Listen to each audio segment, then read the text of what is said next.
What's going on, everybody? Thanks for checking out the Among the Ashes podcast this week. We're your hosts, Wes and Chris. Before we jump into tonight's episode, we want to take just a minute to thank each and every one of you guys that's listening and following along. It really does mean a lot to me and Chris. We can't express how much it means that you guys like to listen to hear us talk. So we do appreciate that. If you follow us on YouTube and you haven't done it yet and you feel like it, if you don't mind, hit that subscribe button, hit that like button, leave us a comment. It does help us out. And when you're done there, we want you to jump over to one of these platforms, Spotify, Apple Podcasts, iHeartRadio, Amazon, or Audible, and give the show a follow there. You don't get the video, but you do get the audio. You can download it for whenever you're at work and maybe you can't watch a video, or you're cutting grass, or you're riding down the road and you want to listen to the show. That's a good way to do that. Also, share it with your friends. If you would like to be a part of the show, or you've got a show idea, email us at amongtheashes@yahoo.com, or you can shoot us a DM on Facebook, TikTok, or Instagram. Shoot us a message. Let us know how you're doing. And if you'd like to be a part of the show, like I say, let us know. So with all that being said, well, here we are, Season 3. Season 3 is going to change just a little bit. We're going to hone in and focus on men, man. We feel like God has just really been driving home to me and to one of the guests that's going to be on later in this season. What is a man and what is our role? So tonight we're going to bring on Cantley Pittman and his fiancé, Carly Riffle. And he's just going to share about losing his mom and dad. Some of you may know Cantley. If you go back to Season 1, he is Drake Pittman's brother. No Pain, No Gain was the name of that episode. And Cantley's going to give his side of what it was like losing his mom and dad so early in their life, early to mid-30s. They lost both of them tragically within about 5 years of each other. He's also been through a divorce. Carly has too. They're going to share the ups and downs of that and what it's like to be a blended family, raising two separate sets of kids and making them one, and what God's doing in their life. So, with all that being said, go grab you a drink, grab you a snack, sit back and relax, and let's get into tonight's episode. Good old Papa Turkey. What's going on, everybody? Thanks for checking out the Among the Ashes podcast tonight. I am your host, Wes. Chris is not with us, but we've got a couple of in-studio guests. We got Mr. Cantley Pittman and Miss Future Carly Pittman. Hey. How are y'all? Doing great, man. How about yourself? Yeah, man, I'm good. Good. We've already been talking for like 3 hours, but yeah, we figured we'd come on and talk for 3 more, right? And counting. So, I'm going to bring Cantley on tonight and just share a little bit about his life, and maybe we can get Carly to talk a little bit and share a little bit about hers. They are getting married in the next month or so, and I will be officiating the wedding, so it will officially be a disaster. And, they're paying me big money for it, so they just have no idea what they're in for with that check they're stroking. Yeah, $1 billion. So yeah, man. So tell me about life, man. What's been going on? Dude, life's actually, it's been pretty great. I will say, from what it used to be. Yeah. It's everything that's went on, everything that's took a toll, it's kind of come back, and it's got even better tenfold wise, Yeah. When it comes between everything from regular life to work life to everything after that. It's been awesome. Yeah. I can't complain about it whatsoever, because if I did, what good does that do me? Nobody listens to that. That's right. Nobody's going to listen to you complain. So for the listeners out there who doesn't know Cantley, if you go back to, I can't remember the numbers of the episode, somewhere around 4, 5, 6, No Pain, No Gain, with Drake Pittman. Cantley is Drake's brother. That's right. Drake had the Pass the Jar podcast and now is involved with Hootin' and Hollering with Matt Mitchell, which I love. I enjoy their podcast. Hilarious. Yeah, it's gold, man. 10 out of 10, dude. Some of the stuff like that they just, like whenever I think about my podcast, it's like I wish, because like I love Chris. Chris is so technically minded and so just technically good, but he doesn't talk ever. and we get on to him all the time because like I have people say, well, the only thing I can complain about, number one, is you talk too much and your guests don't have a word in edgewise, and Chris never talks. And I'm like, yep, that's that's exactly about right. it. This is a talk show. Is what this is. Exactly. It's the West show, Yeah.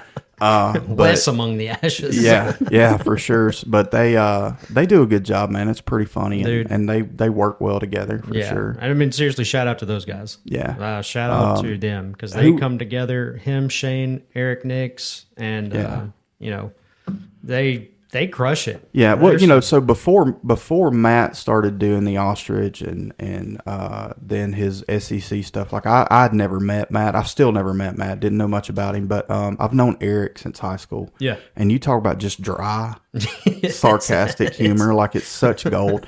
And I can remember sitting in the barbershop just thinking many times, man, you should bring cameras in here and just put microphones on people. I was there today. Yeah, and it's like, the stuff that's said in here, like people would listen to just because it's for funny. Sure. And then wear a GoPro for an hour and a half. Yes, content. Yes, and then Drake and Shane just naturally feed off each do. other. Yeah. It's really funny. You get Shane going. Once Shane gets going, there's no stopping him. There's no turning back. Yeah, I think that's what I like about him because like he'll say it. Yeah, it doesn't matter. And then you have Matt in the background, literally just. I'm gonna poke him a little bit. Watch this. Watch what I get out of him. Yeah. And that's one thing. Like for our show, I guess is probably a little more serious. We try to.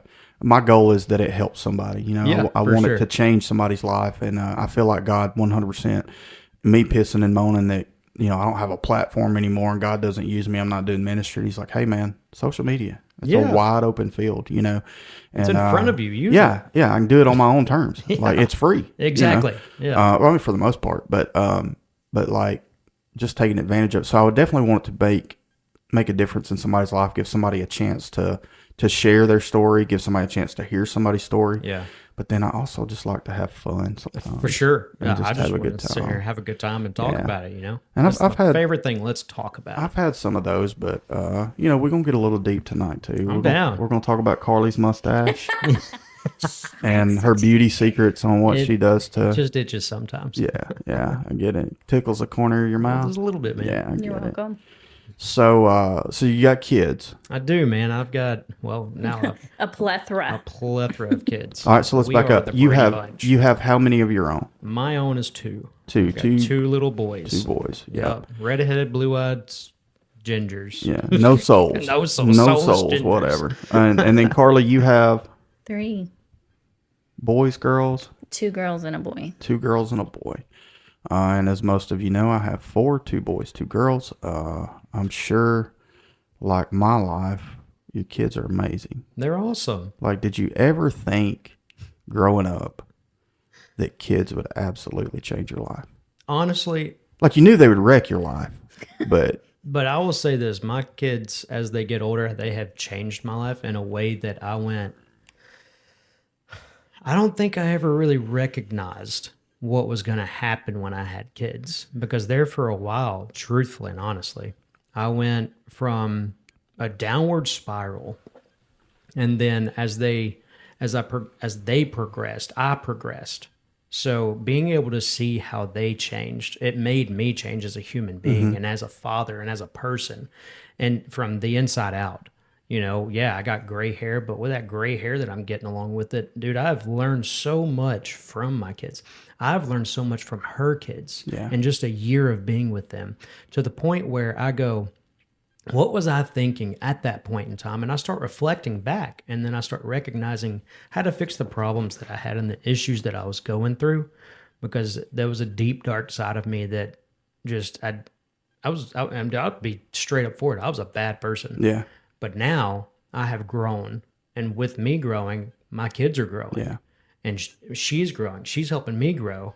I'm helping her grow, and everything's growing. It's literally like, it's like we planted a tree, and that tree takes a long time to grow, right? Sure. So as it's growing, it's getting beautiful, and it's going to extend its limbs, and it's going to drop seeds, and then it's going to grow more. So as it just keeps going and going and going, to the point where I look at it and I look back, and I'm like, you know what, man? I've made it this far. I wonder how much further I do get. Yeah. And I still question. There's still questions that I ask daily. What's this going to be like? Like my boys, they're 5 and 8. Ferris in 5 years. What's he going to be like at 10? Sure. Yeah. Arian in 10 years. He's going to be 18. What's he going to be like at 18? And it's crazy because you have those kids that are, like you said, they're older. And that's what I was going to interject there. So, like, I remember Keegan being born, and instantly, instantly I felt different. Yeah. You know what I mean? Like, not just, oh crap, I got to take care of another human being, I'm responsible for this, but like I just felt different. Yeah. And I remember having those same thoughts that you're thinking right now. What's he going to be like at 5? And then he gets to 5 and it's, what's he going to be at 10? And now he's 20 and it's like, man, we did a good job. Exactly. You know, not because we had anything to do with it. And it's funny because I told him the other day, I said, I guess it's time for you to know that your mom and I still don't have it figured out. Like, I know you think we do. Yeah. And I know you think we got it together. Maybe your mom does better than me. But, like, dude, it's been a guessing game. Yeah. Like, literally. And I think about my mom being a single mom. Right. And doing the things that she did. Like, we never knew we were poor. And my mom absolutely did what she had to do to make my sister and I happy, you know? Right. And I just remember thinking, man, I could never be an adult. No, you know what I mean? Like, they're so old and like, how do they know all this? And the whole time, like me getting in trouble and thinking, I need to avoid my mom for 3 or 4 days. And she forgot about it 3 or 4 minutes after she got on to me. You know what I mean? And it's the same way with my kids. It's like, I don't even remember why I got on. Why are you grounded again? You know what I mean? That's a funny thing, though, because just yesterday we had a conversation with some of the kids, and it led to one of them being grounded. Well, I was sitting there and I was fixing the PlayStation up for the kids to watch TV and stuff to go to bed. And out of nowhere, it hit me. I was like, wait, I grounded her. I can't forget that. You know, I can't forget that I did that, or else she's going to think she can get away with it again. Every time. So, like, and that takes place in, you know, all the everyday life. That happens in my work life. That happens in my personal life. So it's always consistently trying to remember something and not forgetting, just so that they don't think they can get away with it. And like you were stating, you know, it's growth. Yeah, 100%. It's growth. 100%. And I think it's a beautiful thing when you realize that. You know, your analogy about the tree is 100%. You know what I mean? Like, you're planting something in the ground as a young adult and you're watching it grow. And if you're doing your job, it's going to flourish. Right. know? They say grandkids are better. I don't know. You're going to find out soon. I'm fully at the place where at least 3 of my kids could have children, you know, 13, 17, and 20. Yeah. One of them is in a long-term relationship. I don't know if they get married. I think they do. They're a great couple. Right. They complement each other so much. We love old Myla Ray. She's so pretty. And when she talks, it's like, is that coming out of your mouth? Like, it's like you see her like, good job, son. Like, she's a hottie. Yeah. Hey, how are you? I'm Myla Ray. Wait, what? How are you joking right now? And so we give her a hard time about that too. But like, seriously, in the next 5 years, probably sooner than that. I mean, really sooner than that. I could be a granddad. And it's like, man, I'm 45 years old. I'm not. Wait a minute, I'm 45. Holy crap, you know? Like, dude, I think about mom and dad. Mom was a grandmother at 50. Yeah. Dad was he was a grandfather at 50. You know, well, what's stupid is, holy crap, I'm 19 years away from that. Yeah. Whoa. But then, you know, she's got an older one, and I'm like, oh, well, she's 14. Yeah, you're closer to like 5 or 6 years away from that. Possibly. Hopefully not. Hopefully not. But good, you know. And it's funny to me because like I've known you since birth. Yep. You know what I mean? Like, I haven't known Drake quite as long, but, you know, 2 years shy of knowing him his whole life. To watch y'all grow up into young men, not just, like, it was weird as a teenager, y'all coming through youth group and having known y'all so long and being connected with your family, but, like, to see y'all get married and to be able to do your weddings, you know, huge honor for me. Yeah. I don't take that lightly. Like, I don't like doing weddings. Yeah. I don't like doing funerals. I feel like funerals are something if somebody asked me I should just do anyway. Yeah. Because if they have enough faith in you to see their loved ones off, you should say, you know, and it's hard when you don't know them, but it's like I should still do it. But weddings, like, they're always train wrecks and I just hate doing them. So I try not to do them unless it's, I've done some for folks I work with, but people I care about because, like, you come to me. You know what I mean? I didn't seek you out and say, hey, man, can I do your wedding? And it means a lot to me to know that people still have faith in me because I am jacked up. like, why does anybody have faith in me and want me to be a part of anything? But to know you being that little peanut-shaped kid. There it was. Yep, knew it was coming. No, seriously, like, I mean, you shouldn't have lived. No. You know what I mean? You was preemie. How early were you? I was... I was 4 months early. Yeah. So like a little bitty thing, you know. I was in an incubator or whatever they call it. I remember seeing IVs in the veins in your head. Yeah. You know what I mean? Like, and then to see what you've become. And it's crazy for her to hear stuff about that. Like, cause I tell her, you know, like I tell her, and then I lived that with my own kids. Yeah. it's like I, See how I God didn't works? do that. Just Exactly. full man. circle. Yeah. It's know? literally, that's what I think about all the time. Is like, that's a full circle. But, Yeah. I want to say this real quick, man. The reason you were a huge mentor in my life, Oh man, I'm so glad I didn't screw you up. right? It's like, debatable. first off, you're the reason I got gauges and tattoos. So I'm just gonna tell you sorry. that, I'm sorry. you know? To Randy and Lisa in heaven, I apologize. I screwed them up. The reason I love heavy metal music because I mean on Wednesday nights, dude, we jammed out to some Flyleaf. Who knew that I was so cool? Dude, I've tried to tell people that for years, but nobody gets it. believes like, you. I'm Look. so cool. I'm so good looking. listen, You know, I'm the whole package. I mean, got black hats and everything. Yeah, I mean, It's hey, back you know. with snapbacks, buddy. It's a mentor session, you know. I hope that is not a bad thing. It's not. Carly, I dig it. I got a if he smoking hot screws future up, wife. you man. do, man. You do. You gotta. I mean, y'all are a good looking couple, but when he gets mad, it's not my fault. When he does something wrong and you're mad at him, it ain't my fault. That's on him. He chose his own path. Immediately. Yeah, he chose his own path. But you've been a huge part of my life. I mean, even you know we didn't talk for a long time, but still, dude, it was a phone call. Yeah. You know that changed everything, and that phone call you gave me after Dad passed meant a lot, and I do want you to know that. Like you get busy and you get tied up in your own life, man. and you may let some things slip, but still you recognized and you gave a call. Well, that's So, friendship, man. exactly. And you know, I don't have a friend right now that if I pick up the phone and call you and you're like, why hadn't you called me? I'm probably not going to call you again. Right. Because you're not my friend. Exactly. If I call you and pick up just like it was the last time I saw you Yeah. 20 years ago, that's friendship, you Yeah. know? And deeper than that, y'all are family. Exactly. I mean, I know we're related somehow. Yeah. I'm not exactly sure, but somehow the family tree doesn't fork and it fits in there. But Right. even beyond that, like, y'all are family. Your mom and dad were family to me, you know? Exactly. And it's like I was talking with Drake when he was here. You know, my sister lived with y'all, Yeah. you know? Yeah. Your family didn't have to do that. No. My Mom and Dad sister, were so giving, dude. It dude, was crazy. and this is not a slam on my mother at all, because my sister was 20 years old, 19, 20 years old, but my mom had gotten married and moved out and let my sister live in the house. I was doing my own thing. And mom would come over, I would come over, but for the most part, my sister sat there by herself. I think about like, what a horrible brother I am. You know what I mean? I know mom checked on her and mom, you know, there was food there and things like that, but she didn't have a car. She didn't work. And I think about the times and I got to feeling guilty at one point. So I started going after work because we hung out in the parking lot. We were cool. Hung out at Food World and, what Great was Food place. World. But I would go by and pick her up because at some point it hit me. My sister is sitting here by herself Yeah. 24 hours a day. Yeah. And I'm going and hanging out with all my buddies and friends. The least I can do is pick her up because I'm not going home to midnight. Right. So go by and get her, let her hang out, have a good time, take her home.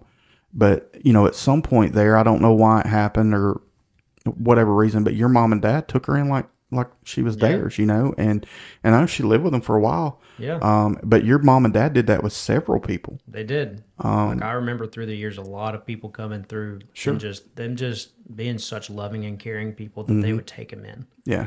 And I'm not going to sit here and lie to you, man. There was a lot of people that they screwed my parents over. Yeah. You know? Yeah. I'm not naming any names, but there was people that took advantage of my Sure. parents. And, you know, as a kid, you see that happening. And then as you grow older, you're like, well, you know what happened? You Yeah. know, like they were so nice to you. And Yeah. I mean, you can ask anybody about my parents, man. They're just, dude, it was on point. Yeah. all the Well, time. I mean, I know Yeah. they didn't expect anything out of anybody. Never. Love.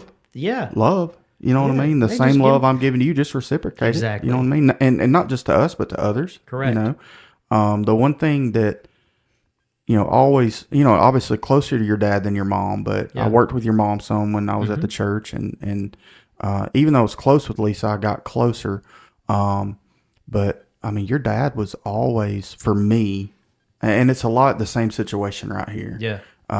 Me being your dad's age, you being my age. Correct. At the time, you know. Yep. And there was a lot of times, even when y'all weren't going to the church, that I would see your dad out or he'd hit me up on Messenger and just encourage. Yeah. You know, hey, buddy, you know, I'm thinking about you. Yeah. How's baby girl doing? Talking about Candace. I mean, Exactly. you know, that was your dad. Hey, baby girl, how you doing? Yeah. You know, and but was that way for years with me. It never You know what I stopped. mean? I mean, my whole life he was that way. But when we started going to church together and really got to know one another, Yeah. he was always just constant in my life. You know, and I mean, in my opinion, they don't come no better than Randy Pittman. No, dude. I know he had his faults. Yeah. You know what I'm saying? Sure, Everybody does, man. everybody does. But like, I mean, dude, like, I mean, dude, he was my rock. You Yeah. know, if it wasn't, I mean, both of them were. Yeah. You know, but I mean, I'm not gonna sit here and lie to myself. When Mom passed, you know, that was 7 years of no mom, so it was just all Dad. yeah, So there were times where, you know, you'd venture off and get life done, and you know, there would be times where, I mean, truthfully, Dad would be by himself, like you were just mentioning about your sister, though. You know, it kind of correlates because Dad would be by himself, you know, and just depressed because, you know, his love of his life was gone. sure, And so it would like, there would be times where I would go over there and I would see him, and he would just be so depressed that I couldn't stay there too long yeah, because it would start reflecting, and that was hard for me. So when, I mean, I guess everybody doesn't know, but when Dad got diagnosed with cancer, you know, he was diagnosed with cancer for 2 years, 6 months, 17 days right there. I brought him in, you know, I was like, look, man, you're not going to stay here. And a lot of crazy things happened financially, but there were things that happened. And I was like, I don't care. I don't care how it goes. I don't care what happens. I'll fight him till the death on whatever happens. I said, you're coming to live with me now so I can help. You took care of me for 56 years. I got you. For however long you got left, I got you. And so that's what I did. And during that time, it was I feel like, truthfully, man, it was more of I never got more closer to my dad than that point in time. He was my dad, you know. He was always my dad. He was always my rock. Everything I learned come from my dad, and everything that was ever progressed in a love manner come from my dad. So, but that's a different type of love that you have with your father. sure, And so when Dad started living with me, and I mean, I'm get deep into it. This took a turn. We got into it. That's what we need to do. So when Dad started living with me, it was different. It was different. He got to where we could only play golf so much. He got to where he couldn't play golf anymore. One of the last big trips we took was me, Drake, and Dad. We went down to Mississippi and we played a golf course that was absolutely beautiful, and he couldn't finish the round. And so that was a time me and Drake sat down and was like, yo, something's going to happen. But he fought that. You know, Dad had stage 4 cancer. It was treatable, not curable from day one. Yeah, And so when that started happening, that progression started happening, I was going through it myself as an individual. I was going through a lot, and I'm not going to talk about much of that, but I was going through stuff with the personal matters. Okay. And so I would go in and I would just sit down and talk to my dad about those things. And he wouldn't even say much. It would just be a listening ear to let me vent. And we grew off of that. yeah, I grew much closer to where I could just go in and sit down and talk to him. There'd be times where he didn't want me in there. He just wants to be alone, you know, but he lived with me, so he's there every single day. And so that was 2 years straight. And then closer to the end, it was always, hey, man, you want to come in here and chill? It's like, yeah, dude, absolutely. We'd sit in there, watch football every Sunday and every Friday. One of the craziest times I had with Dad, and it was really one of the last bickering arguments we had. He got a sound system, and it was a Kenwood amp. I got it set up at the house right now. I hooked it up just Why the would other Randy day. not have a sound system? Exactly, bro. Why would that? And he said, hey, man, you want to hook that up for me? And I knew what I was getting myself into when I did it, because if it wasn't crisp, clean, and clear, it wasn't going. Right. So he bought these Bose 308s and 302s, and he bought some Polk audio speakers to go along with it, and had a subwoofer to go along with it. This man probably dropped about $1,500 on it that he shouldn't have, but he did anyways. He said, I'm getting it. Right. And he was in a room, man. It was just a bedroom. It was too much for the bedroom, to be honest with you. Probably too much for the whole house, but Yeah, dude, it was too much.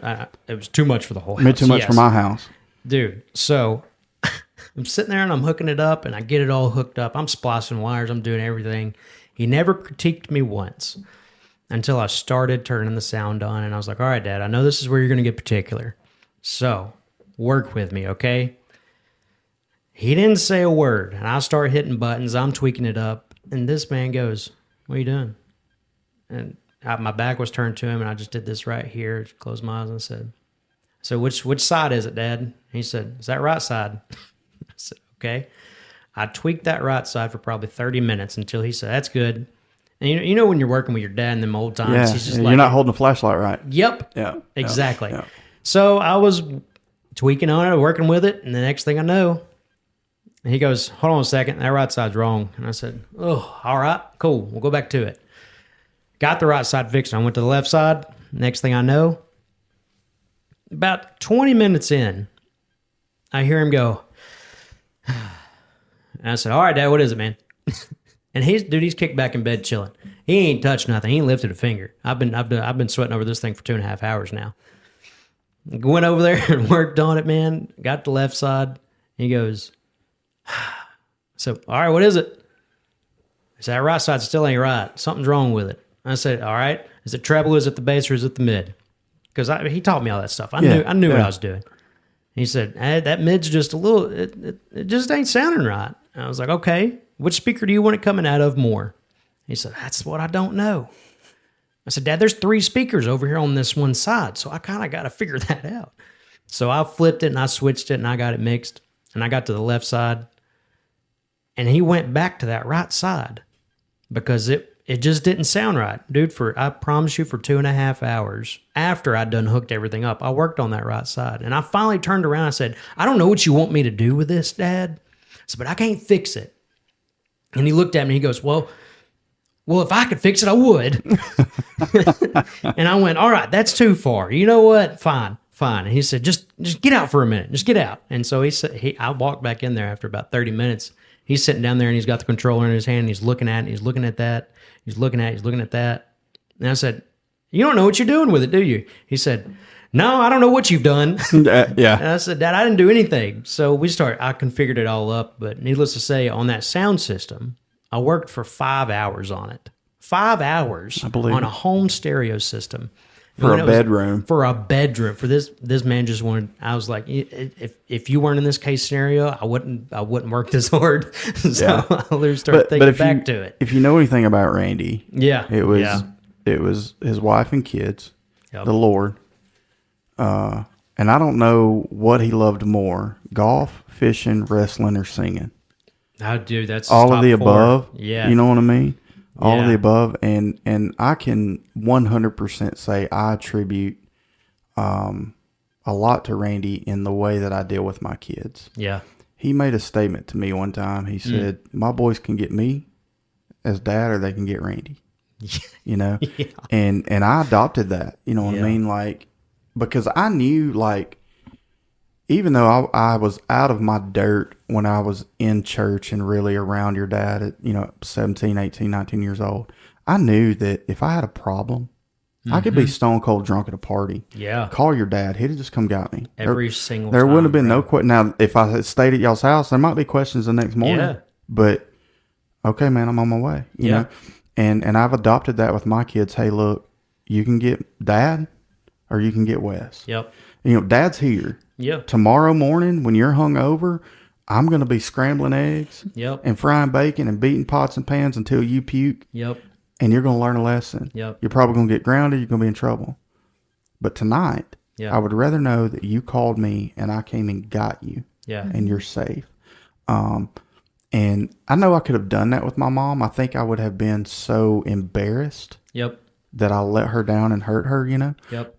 Thankfully, that part of my life didn't last a couple of years. And unfortunately, I had friends whose parents would let us drink at their house. Fortunately and unfortunately. Like, I told my mom about that a few years back, and she was like, "What's her number?" And I was like, I don't know, Mom. Like, no, like, I'm not. But I get it. You know what I mean? Yeah. I don't want my kids hanging out at parents. But at the same time, like, the flip side of that is at least they care. Yeah. Their morals may be wrong, but they care enough to keep your kids safe. Yeah. The right thing to do is no, you're not doing that here. But Mm-hmm. you can't control everybody. I But always knew Mom and Dad. Well, if Mom would rat me out to Dad. Yeah. That's what Mom would do. There was never a point in time where if I did anything wrong, Mom just kept it close to her and just keep it right here. You know, Yeah. she never did that, and I loved her to death. Don't get me wrong. But I would hide so much stuff from my mom because I didn't want Dad knowing. Right, right. You know, sometimes I would walk in and Mom would look at me, and I was like, "Don't look me in the eyes right now." Yeah. 'Cause I know it's coming at about 2 a.m. when Dad gets off work. Yeah, yeah. Well, that, you know, the dynamic, it's funny because, like, I saw a relationship. Your relationship with your dad is totally different than Drake's relationship with your dad. 1,000%. Me and Drake And talk about that. And Drake's relationship with your mom is totally different than your relationship with your mom. I always saw Randy being closer to Drake and you being closer to your mom. Yeah. But I also saw the dynamic between you and Randy, and the dynamic between Lisa and Drake. And I told you this after he died, dude. Your dad and your mom loved y'all. Oh, 1,000%, man. I mean, like, It wasn't nothing I couldn't ask for. no doubt. If they could do it, they'd do it. Yeah, probably to a fault. Yeah. You know what I mean? And well, I mean, is there really? I guess there is to a fault with your kids, but like, they knew just how far to let y'all go. Exactly. That's what I was going to say. Yeah. Let them be men, you know, let them make their mistakes. And at the same time, hey, that's a little too much. Yeah. They're not ready to be that type of man yet. Yeah. You know? And I respect the crap out of that, you know. To have parents or to be a parent makes me understand it more. But yeah, so just a totally different dynamic between y'all, but like the relationship was there. Yeah. You know, completely. Yeah. Just different, you know. And I would say Candace and I have different relationships with each of our kids. Keegan has always been my buddy, right, like from the get. I love my girls, not as close to them as I am my boys. Yeah. The thing if I have any regrets is the older I've gotten, the less I've done with Cullen. As far as going out, like Keegan and I used to throw the ball every day. Right. He always wanted to throw the football, always wanted to be outside. I've let Cullen more or less make the choice of what he wants to do, and it's video games, and I'm okay with that. You know what I mean? I think sometimes it's a little too much, but I'm okay with that. But the older they have gotten, it's gone from just being my sons and my buddy to being my friend. Exactly. You know, we went to the Bama game last week, and nice. First game Cullen's ever been to. So I've carried both my boys to their first game, and they kind of reacted the same way I did. First time I was like, oh, this is awesome. This is exactly what I thought, but nothing like what I thought. You know what I mean? And Cullen is he's a live wire, man. He's always wanting to make somebody laugh and cut up, but then I would watch Keegan watch his little brother. Right. Like he's going to make sure where he's at. Right. You know what I mean? I didn't have to worry about it. Keegan was on point, you know, with where Cullen was. And in the game, he's leaning over and he's pointing things out and showing things to Cullen. That's awesome, because Keegan's been several times by himself. He was at the Georgia game. Yeah. Like, golly, man, I'd love to have been there. But being able to move from that relationship of them just being my kid to being my friend. Yeah. You know, and don't get me hang out, man. Yeah, don't get me wrong. I'm not like my friend as in like I'm going to go out and party with them right. and get them hookers and cocaine or anything like that. But like, you know, we can cut up and have a good time. Yeah. And it's, you know, you can be a man in front of me. You know what I mean? If you want to cut up and joke, I mean, there's lines to everything. Like, you know, I don't want to sit here and tell dirty jokes with my kids, you know what I'm saying? But, you know, if you want to crack a dude joke, it's funny that my 13-year-old is getting that comfortable with me. You know what I mean? And it's nothing inappropriate if my wife's listening, you know, anything like that. He's going to find that spot. He's starting to get more comfortable. And it's not just, well, I better not say or do this because dad's going to get mad. Right. He's starting to realize that I'm a human being. Right. I'm not just dad, you know. And Keegan, to Keegan's, I can't think of the word. Like Keegan's, they're all four of my kids are awesome. But like Keegan's 20 years old and he still asks, can I go here? Yeah. Can I go there? And I'm like, yeah, you're 20 years old. Of course. You know, you don't have to ask. And he's like, but I live in your house. Yeah. So because I live here, it's not that, and he would probably go anyway. Yeah. But it's respect. You know, when they get home, all of my kids, when they get home, the first thing they do is come in and kiss their mom goodnight. Yeah. Dad feels left out. You know what I mean? But if I'm awake, they'll Hey, I'm not, good night, I love you, Dad. But they won't wake me up because they're scared I'm going to get mad because I tell them like, hey, don't wake me up. Try not to wake me up, you know. But they're going to wake their mama up. Right. 100%, you know. And I'm usually awake when they get home. Sometimes I'm not, but it's like it's that tender love and care for mom. yeah, you know, I mean, he's 20 years old, and it's like, hey, don't be out too late. He's home midnight, 1 o'clock. Yeah. And he's a firm believer. He's like, there's nothing to do after midnight. Exactly. Why be out? You know, if he's out late, 1, 2 in the morning, he's at his girlfriend's house. Right. You know, her parents are there, which again, they're 20 years old. Yeah. If you're gonna do something, you can do it in the backseat of a car. It ain't got to be at home in your bed. You know exactly. what I mean? You know, if we're not home and he wants Mallory to come over, it's, hey, can Mallory come over? Yeah. You know, what's her parents think? Are her parents okay with that? Exactly. You know what I mean? Well, you know, stay downstairs. They'll stay downstairs. Yeah. Now, I'm not saying, again, nobody's home. Mm-hmm. They can do what they want. But I don't believe that's going on. Yeah. You know, I'm not naive enough to think that it couldn't go on or wouldn't go on, but like I think he respects us in that manner. You know what I mean? does. And our girls do too, and so does Cullen. And I attribute that to having good people in my life that were, I didn't have a dad. Right. You know, so to have men role models in my life that loved their wives and treated their kids good was huge to me. You know, my stepdad was very abusive. I didn't really share this much growing up. He was very verbally abusive, and I always said he didn't beat on me, but he would.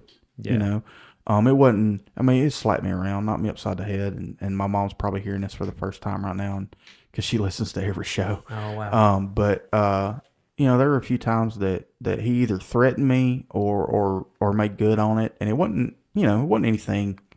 It wasn't abuse. I mean, you know, slap upside the head or push or something like that, but like, just enough. But it wasn't anything a dad would do. Yeah. You know what I mean? And it was for no reason. Yeah. Not emptying the trash or letting a cow get by when we're working cattle, things like that. Right. It wasn't punishment, it was degrading. Yeah. Is what it was, you know.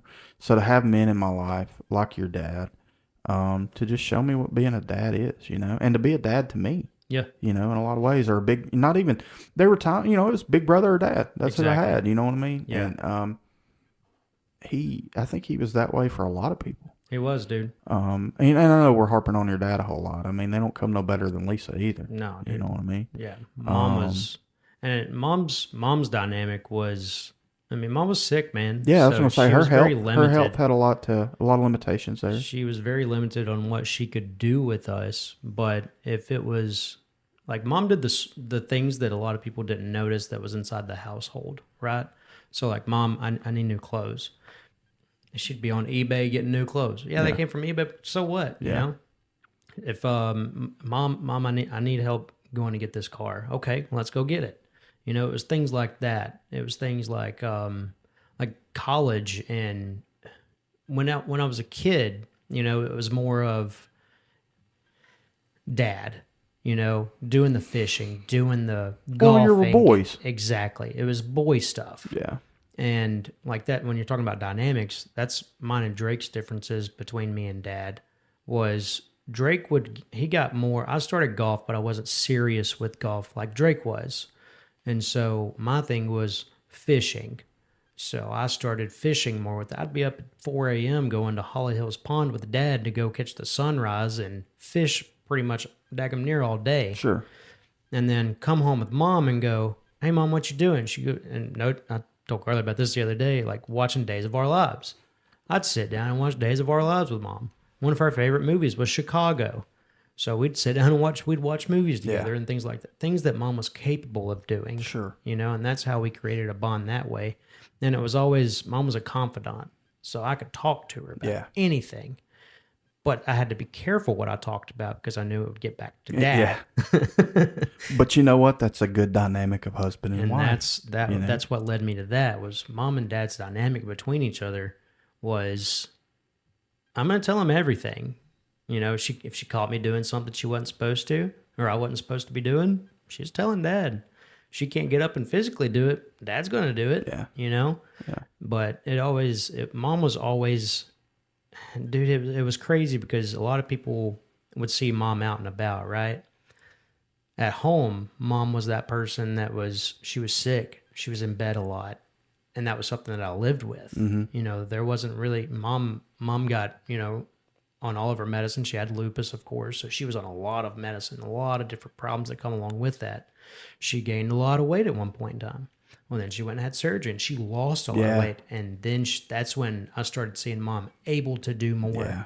So that's when she started coming to my football games. She would come to my golf matches, things like that, because I was in high school at that point in time. And so that's when, and mom, dude, every time, I remember every time if I scored a touchdown or I made a good play, I'd always see mom up there jumping, you know, and I'd see dad up there just going, you know, look, good job, man. But those were the things that mom was able to do. And I remember this one instance about mom that really just, it stuck with me for the rest of my life. I was going to buy a car and I said, Ma, I don't know if this is a good decision or not. And she literally went through, because it relates back to Papa. Papa was very financial. And sometimes they weren't. So she said, well, I learned this from you, Papa. Can you buy it? I said, I think so. You got the money to pay for it? Yeah. Well, why are you calling me? And I went, well, I kind of just wanted to make sure. She goes, well, what makes you think you can't? And I said, well, that's a good question, Mom. Okay, what do you need? And I was like, well, I need about $3,000. And so guess what she did? She peeled out $3,000 and brought it to me. Yeah. And, you know, money isn't that, but it was the questions she asked prior to that to make sure. But then she was able to help provide for it and knew that it was something I needed because my car was busted up. I needed a car. So she helped me out with that. And then I remember she made me, for at least 3 weeks, clean out my car every day, wash my car every day. And if I didn't do it, I would be punished by hours taking off of going out and driving. You know, you had to come home at this time because you didn't do this, or you're gonna recuperate that time. That's smart. And that was things that, you know, I didn't realize would correlate in life. So mom was that lifestyle. Dad was that, I'm going to make sure you have. I'm going to make sure that you also give in the future. And then now you're going to grow up to be a man. So I've got to show you that side also. When I was a kid and I started to become a man, Dad made sure that that transition was either going to, one, be really hard, or two, you're going to make it easy for yourself. And when you say that Dad being a great mentor, Dad was an awesome mentor. Dad was fantastic. He was an amazing human being. There's not a person in this world that knew my dad that you won't come up to and go, so what'd you think about Randy Pittman? My God, he gave the best hugs. 100%. You know? Oh, he was a phenomenal singer. And then what they don't know is while Dad was singing, Mom was running sound. Every single time. For my whole life, Mom was running sound. There was never a point in time that wasn't happening. And like people like Rob and Veronica. Rob and Veronica Wright. Dude, they become best friends with Mom and Dad. So then they become a part of my life. And dude, it was crazy how you talk about dynamics, how everything that they did implemented in my life was reverberated back, and it become a huge part of my life. So like, that's like, for you instance, I wouldn't know you if it wasn't for my mom and dad. I wouldn't sit here and have this conversation with you if it wasn't for them. So at the end of the day, I'm grateful and I'm thankful for everything they gave me. You know, both my parents died before I was 30 years old, which is very tough. But there are days where I sit there and I go, I wouldn't have none of this. I wouldn't be able to overcome and understand like I did if I didn't see them struggle and overcome. You know, there was never a point in time where my parents always went, we can't do that. It was always, we'll figure it out, you know? And then that come from my grandparents also. So like, there was a lot of times where they were just like, you need to go talk to your grandparents. And that, I never understood that we don't have it, you know? So, but there was just a lot of different things in life that kind of came along with that I don't really talk about, Wes. I don't talk about it. That stuff, like, after Dad died, dude, it's personal, but I did 6 months of therapy. Like solid therapy, because I went through a lot of traumatic events within a short period of time. Within 3 months, dude, it was crazy. I went through a divorce. My dad died. I lost everything I had. And nobody knows that, unless, you know, they're close to me. So I lost a lot, and I was on a downward spiral, and there was nothing stopping me from hitting bottom. And so finally I got to the point where I had, for my kids' sake, I had to go, hold on, we're going in a bad direction. You need to turn this around. And I felt my parents speaking to me in that aspect. I would have dreams of it would be like just dreams of being able to just walk up a hill, little things like that. I would have dreams of somebody just coming up and I would feel it, but I couldn't see it, but they would hug me. I would have those little dreams like that. And during therapy, they would talk to me and I would get this stuff off my chest, things that I don't talk about to the regular person that I know.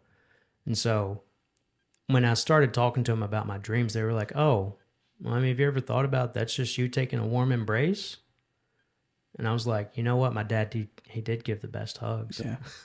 He was always there for my mom. She would sit up out of bed and give me the biggest hug she possibly could. She may not be able to stand up that day, but she still loved me. And so through therapy and through all that, I've now become very independent for myself in aspects, but I also need some help, which is where she comes into play. Sure. And like my kids, I have to make sure that my kids are taken care of. And I was going down, dude. I was going way down, and to the point where I had to question myself, and it was either go down or I get back up and I start trying again. Yeah. And so I flipped dramatically, dude. I think people that people that have never been faced with that don't understand. Like maybe they do. I mean, if we're being honest, I think probably everybody has that moment at some point in their life. Got to. It's just a matter of how long you stay in it. Exactly. For me, it's been 13 years. Yeah. And not to make it about me, but like, no, you're good. I never thought. So when we left the church, right, wrong, or indifferent, faults on all sides. Mm-hmm. Just as much my fault. I see that now. It's taken 13 years to see that. Yeah. One because I was hurt. Mm-hmm. Loved that man like my dad. Yeah. He loved me like a son. What I didn't realize was that dynamic was probably a lot closer to father-son than just boss. Right. And employee. Yep. Pastor and parishioner, Yeah. So I let it hurt me, and it didn't matter how many times I saw him and he hugged my neck and I'm sorry. I forgave him, mm-hmm. And he forgave me because I admit it, I'm just as wrong. Right. I said a lot of things that night too. Right.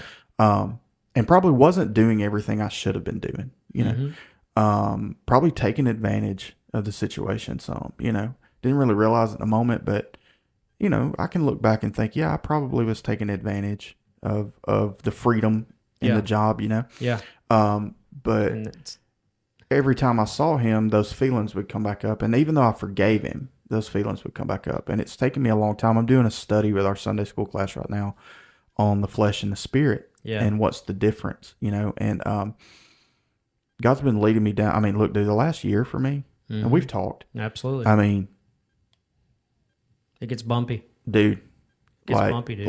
It's not things I can share with just anybody. Of course.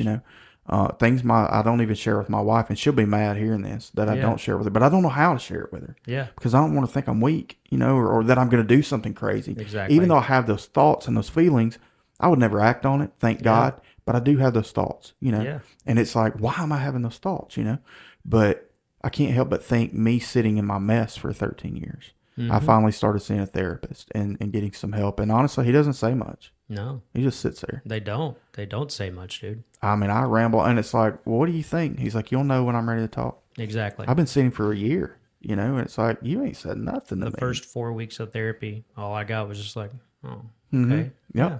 And okay. you just sit there and just write, mm-hmm. bro. Yep. But he has helped. His name's Adam. He's helped me see that I do make it about me. Yeah. Which is easy to do. You get that poor, pitiful me. Mm-hmm. And it's a struggle for me, but that's my flesh. Yeah. If I walked in joy, peace, and love, and for me, it's Christ. For somebody else, it may be whatever. I think you're wrong if it is whatever, but whatever, Yeah. whatever brings you happiness and joy. I mean, my personal opinion, it needs to be Jesus because he's the only way. But if you find something that's not harming you, pushing you further down, when I say harming you, you're in alcohol, you're in drugs, you're into women and sex and all that, whatever. But if you find something that genuinely, if it's playing pickleball every day and it brings you peace, then do it. Do it. If it's fishing every day and it brings you peace, then do it, because it's going to put that joy back in your heart and you're going to be able to function and move forward in your life. My encouragement is don't take 13 years to do it. Yeah. Don't take 13 minutes, but because it destroys a lot. Yeah. And it tears down and breaks down a lot.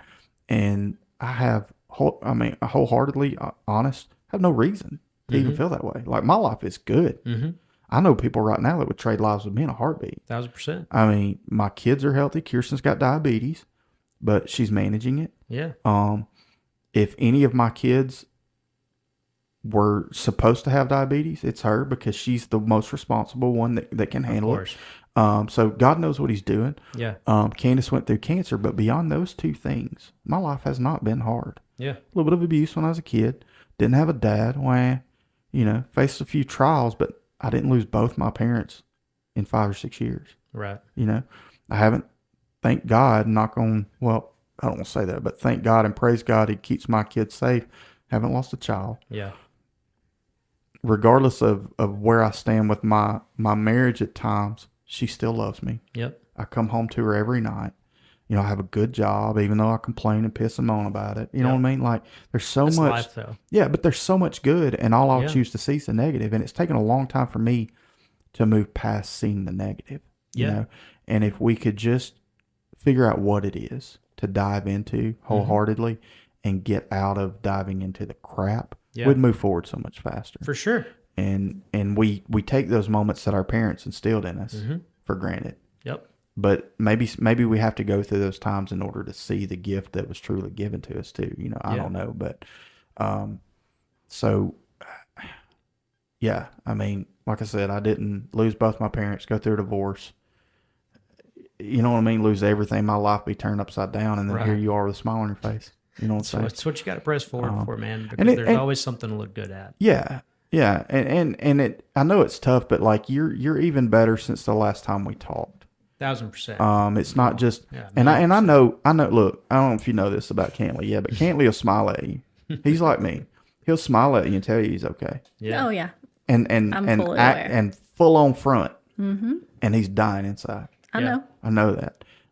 Shame on me for knowing it and not knowing how to pull that out. You know what I mean? That's tough to pull out, though. It is. You just have to kind of wait it out. Yeah. Wait for the time, that they're ready. And that's the thing I try to get people to understand is like, I will eventually tell you everything. Yeah. I just can't right now. Yeah. Just give me a minute. Whether God's telling me don't, or I just need a minute. Yeah. Don't be mad at me. Yeah. It just give me Let me me a minute. sit in it for a minute. Yeah. And that's, and that's the whole story behind the name for the podcast.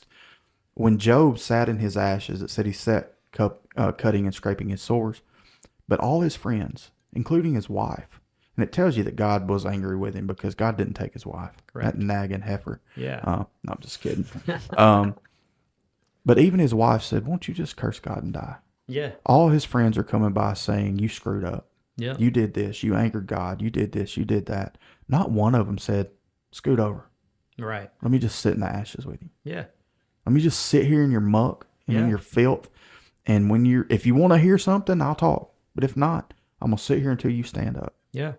And that's where I came up with the name, Among the Ashes, when you come awesome. out of it. Yeah. And it takes people being willing to put up with your crap. You know, I don't have to agree with what you're doing, but I got to love you. Yeah. And that's been my motto for forever. I mean, I know, did I lose Sam? Nope, that's not it. Sorry. Wrong cable. I remember us talking on the phone and listening to you and went in and told Candace, like, hey, just pray for Cantley. Yeah. I knew you was in a bad spot. Bad. But I also knew if I come at you, man, you got to trust Jesus. You got to do this. You got to do that. That's the wrong way to come at it. No, man. you wouldn't hurt me. No, dude. You wouldn't hurt me. Not at that time. But you knew at all. Jesus. You knew I loved you. For sure. You felt that love. It was absolutely. And that's what we got to do. Yeah. That's what we got to do to help people get past whatever it is in their life that they're trying to get through, whether how minor it seems to you. Mm-hmm. It's a your molehill is a mountain to somebody Yeah. else, and, Yeah. and we don't do a good enough job. We have such big expectations Exactly. for others, but not for ourselves. Yep. And I that can goes tell you how to do it 1,000 times, but I 100%. ain't going to do it. 100%. Same with me. There's no way. I can give you the best advice in the world. And I'll tell you while I'm telling you, I should probably take this advice for myself, but this is what I'm going to tell you. Well, but let me take that a little deeper and what I feel like the Holy Spirit told me there. Keep giving the advice, because here's the thing. When you come out of it, you can go back in it and bring them out. Facts. You know what I mean? Yeah. No. Yeah, If you've never struggled with heroin, Mm-hmm. you can't tell somebody how to get off of it. Nope. You can't. You Not can at say, all. I love you. Yeah. I'm here for you. I'm Yeah. praying for you. I'll help you in any way I can. And that's the biggest regret I have with Les. Mm-hmm. He died of an overdose. Right. Last conversation I had with him 2 months before he died. When you decide to change your life, you can call me. Yeah. If not, if you need food, I'll bring it from the church. Yeah. Beyond that, don't call me, because I'm done. I'm done with your crap. Yeah. What I should have said was, man, I love you so much. And I hate to see you struggling. I know you're Right. struggling. What can I do? I'm not talking like giving you money and buying you drugs, but what can I do? Because I know his heart. He loved the Lord. He had a problem. Right. He had an issue. And we fail to realize that we all have those issues. Yeah. It may not be drugs, but it's something. There's always something. There's not a person in the world that doesn't have an issue. Yeah. And if I may not have went through that issue, but let me tell you what I can do. Yeah. I can listen. Yeah. I can tell you I love you. Yeah. I'm here for you if you need me. Yeah. But also in that aspect, there's a lot of people that you'll give and give and give. And at the end of it, there's no giving back. Yeah. Do I expect you to give back? No. But what I do expect is to see some sort of progression. Well, and that's the difference to me. You know what I mean? Like, I'm not talking about, use the drug reference again. Yeah. You've got a drug problem, and I don't want to see you go through DT, so I'm going to buy your dope today. Right. I'm not talking about that. No. I'm not talking about you giving me a sob story of how you don't have money, for lunch and blah, blah, blah, and I give you $20 and you go buy dope. No. I'm saying when you are DT and you need somebody to hold the trash can, Yep. call me. I'm there. Call me. I'll I'm be there there. 100%. I'll But bring 2 trash cans. I'm not supporting your habit. I'm supporting you and getting you better. Exactly. And it's not always drugs. I mean, there's so many things in life that get people off kilter. Yeah. It may be your parents dying and you being stuck. Yeah. Well, I'm here with you until you can get out of that. You Yep. know what I mean? And that sounds harsh, because that's a hard thing to get over. Yeah. I'm still not over it. But I mean, I went through therapy for 6 months, but I'm still not over that. Yeah. And you never will be. No. But at the same time, if you need to bring it up and talk about it and cry, then we're gonna bring it up, talk about it, and cry. For sure. You know what I mean? That's what we Yeah. got to do. That's where I'm at. Carly, are you this jacked up? A little bit. A little bit. A little bit. So what about you? Your parents still alive? Yeah. Yeah. Dad's had more strokes than I care to count. And he lives with us. And so that's an exciting time. My mom is hyper independent. And Are they still married? no, Okay. they divorced when I was 13. So, How did that affect you growing up? oh, Go ahead. Bring it a little trauma. Go ahead. It's all right. You ain't got to go deep. Or if you don't want to talk about it, we ain't got to wasn't- talk about it. I wasn't happy about it, but at the same time, I'm super optimistic. And I was like, I'm going to have 2 houses. I'm going to have 2 Christmases. Right. My mama and daddy won't yell together anymore, and I don't have to kick holes in the wall, It was better for us than what I saw at the time. Yeah. It's a lot on a kid. Yeah. What we as parents don't realize is what we really do put our kids through. Yeah. Not even realizing it. Some for the good, some for the bad. But in those situations, I don't condone divorce, but in those situations, I condone getting some help, because it affects more than just you two. It affects your kids, and that's the place I'm at. Like, I'm not going to yell and scream anymore. No. I've done it. Yeah. I'm not proud of it, but the last probably 5 or 6 years, it's like, when we've had some fights, but like, I'm not doing it in front of my kids. Yeah. I just don't. It's not worth it. No, that's I don't want them panicking, thinking we're splitting up, or Yep. you know, dad's going to lose it and wail on mom, or you know, I just don't want them to have that thought. But not only that, but I don't want them to grow up thinking that's the way it works.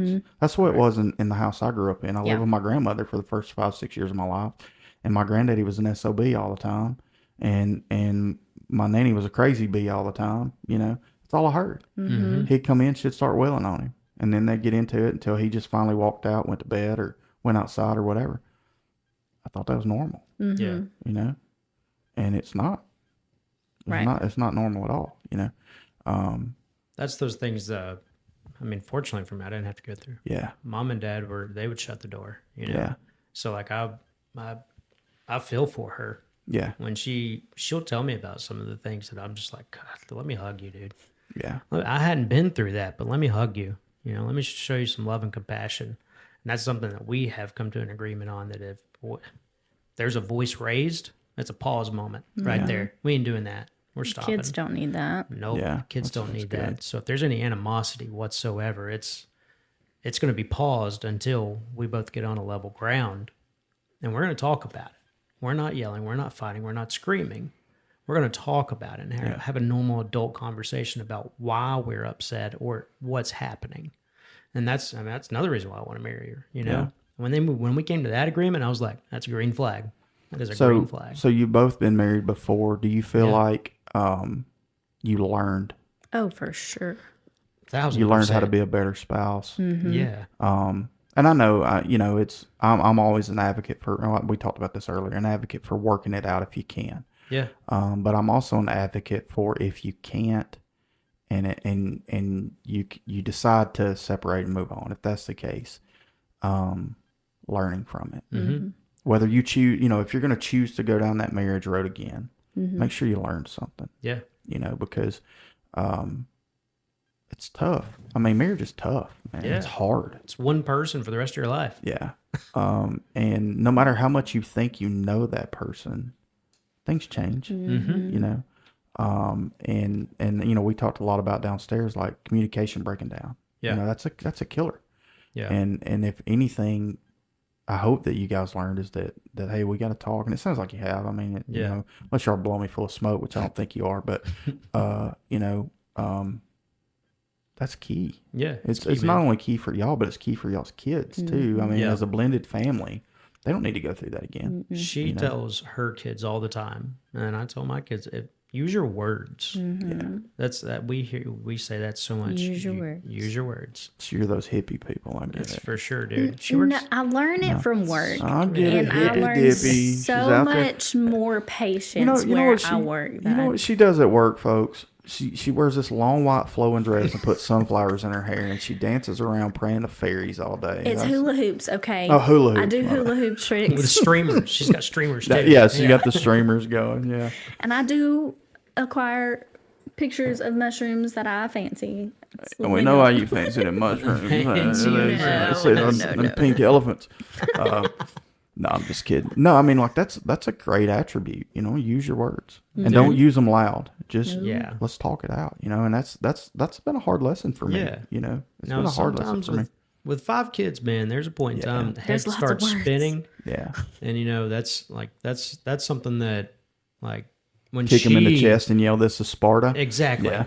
she will start being like, you know, and I'm just like, hey, you know, that dad voice kicks in. I'm like, you figure it out. You Enough's know? enough. Because Yeah. mom Enough's can enough. yell and say things, and they don't bat an eye Oh, until my 100%. head spins in circles. 100%. He can sternly say something, and they're like, "Yes, sir."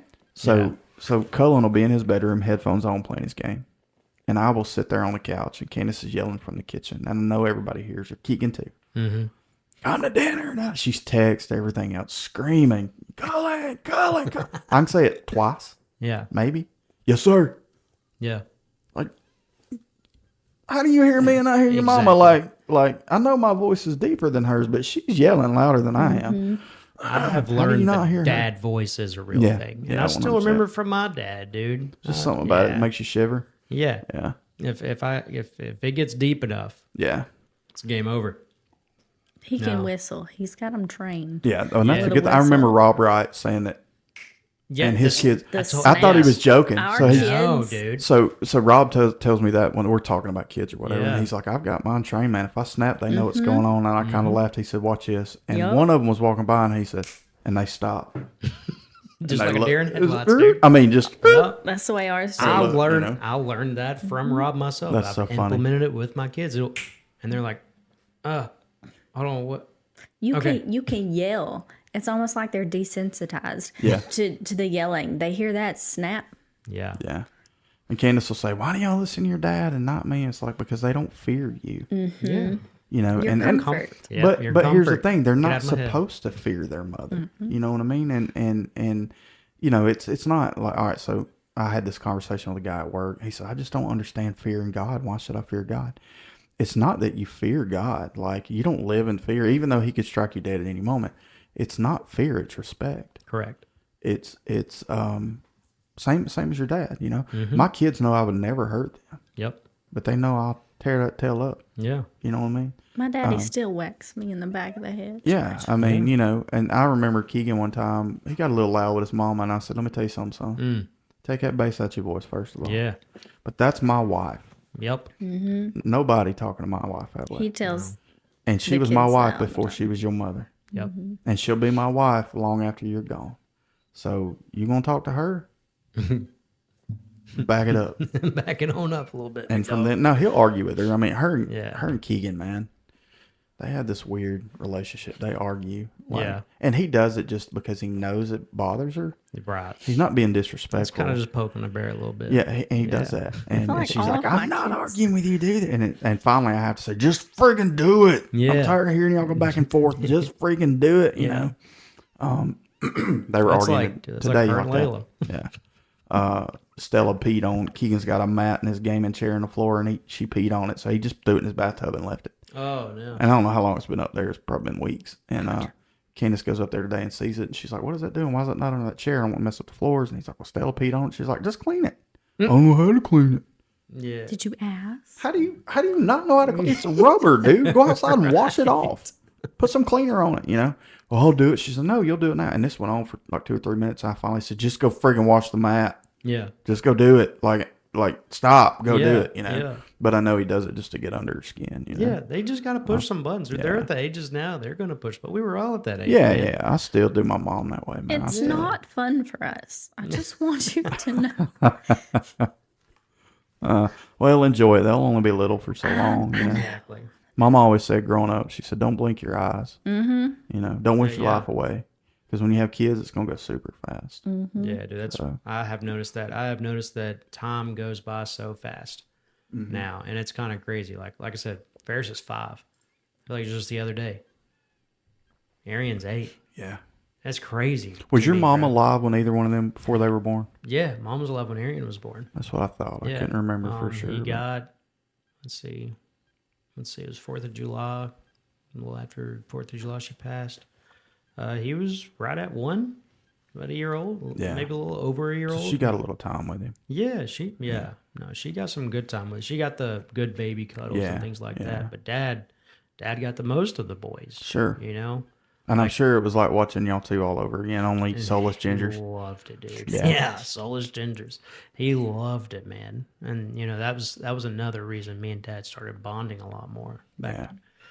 because he is his grandsons, you know. And I mean, it's conversation for later. Like, you know, when dad passed, that was rough because it was me and the boys and dad at the house. Yeah. And all that it all happened all at once. And that was You know, they remember it. I know they do because they talk about it still. Like Arian, he's the one that does it the most. He'll be like, you know, Arian's autistic, so he'll be like, you know, Papa Turkey passed away. I'm sorry, Dad. You know, he'll say those things to Yeah. me. She's heard it. He'll say those things to Out me. of the blue. Yeah. Yeah. And he'll be like, "Oh, I miss Papa Turkey." You know, that's what they called him, was Papa Turkey. Yeah. Because he would call him Turkey and Papa Turkey. And, you know, those things like that even when he was sick in bed, you know, they would kind of shy away, like, we don't want to hurt him. We don't want to be sick kind of thing. Yeah. But he would always get him in there and, you know, wrestle around with him. What's a and lot stuff for a like kid that. to understand? Mm-hmm. You know what I Exactly. mean? And I know they seen me traumatized in that moment because Yeah. a crazy situation. They walked in, and it was wild. They were in the bathtub and they jumped out, and I went nuts. I started screaming and hollering. I didn't know what was going on. I what happened, but they walked in and seen it. So they seen Papa Turkey just laying there. Yeah. And it was, I know that Arian remembers it. I know for sure. Ferris was, he was a little bit younger, but I know Arian remembers that. And that's just, I don't know. It's one of those things you think about, Yeah. But yeah. anyways. Well, and I know that's tough. Yeah. And I know, I thought this when your dad passed. I think he missed your mom. Dude, 1,000%. As much as, they say those, you see those little old couples that are, they're 80, 90 years old and one of them passes and the other one doesn't live that much longer. Yeah. That's because of love, man. No, They 1,000%. grieve themselves to death. And I know your dad had cancer, but Dude, he was grieving. I think hard, he was just man. ready. You know what I mean? Number one, Yeah. ready to see Lisa, but also ready to be with Jesus. You know what I Yeah. mean? I mean, your dad, I mean, unless something changed, and I can't see it changing, just faith in Jesus. He loved the Lord. Yeah. And I know he loved y'all, but I think that longing to be with your mom, Yeah. it gets tough. One of the last things he told me was, he was like, I think it was about a week before he passed away, and something threw it off for me. Maybe start thinking, and I text Drake about it. I was like, "Yo, something's gonna go down." Dad was like, "I think I need to go to church," one Sunday, but he couldn't get up and go. The dad got to the point. I was picking my dad up off the bathroom floor, kind of stuff. It was bad, but he wanted to go to church, and I was just like, "Okay." I mean, let's see. We could probably make it shake. Let's see what we can do. And then he finally said, maybe you should get back into church. I know you loved it. I know you loved doing the things you did. And I mean, me not being in church, that's a different conversation if you want to dig deep into that. But that's when I knew. That's when I kind of figured out he was getting ready. Because that was a hard conversation for me to have with my dad when, we both hadn't been in church for daggum 3 years, bro. Yeah. When he was healthy and he got cancer, he would go up to Coleman, he would go to church, he would just sit and chill in the back, and then be like, come on up here and sing, and he'd be like, nah, things like that. He'd come home, tell me about the church service. And this is when he was living with me. But, then he got to the point, things of that nature. But when it come to him getting ready, like I said, a week before, it was a conversation that he had with me about, I just miss your mom. Yeah. Like that was a real conversation. That was a real ass conversation we had. Yeah. I just miss your mom. I just don't know how much longer I got, kind of thing. And sitting there having that conversation with him, I'd be like, yo, Dad, come on, man, don't talk like that, But then there was that day. It was about 2 days after that conversation, Wes. I walked in there and I said, what, I'm thinking back to that conversation we had. What do you mean? And he goes, well, I think I'm almost done, bud. And I said, so you giving up? And, I took spite. I got mad. I took spite in that. Sure. And I said, what do you mean? What do you mean you're done? Makes sense to that. He was like, buddy, it's been 2 years. I was like, yeah, you've almost made it 3. Shut up. You got 5 more in you. And he laughed at me. He said, no, man. He was like, I think I want to go to church, make sure everything's right. I said, that's really what you want to do?